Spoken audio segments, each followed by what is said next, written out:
กับเปิดตึก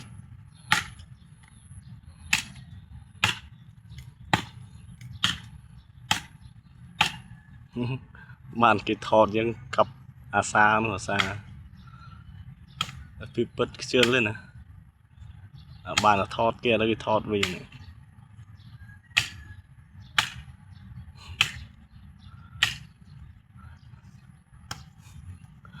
ผมเลยจะมาวิกรรมก้าวอันมันลุ้ม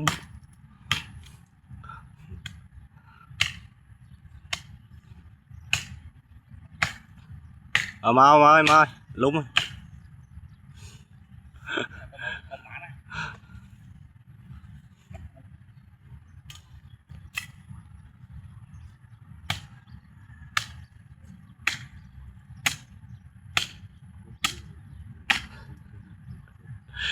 กับพอเดี๋ยวรถนะ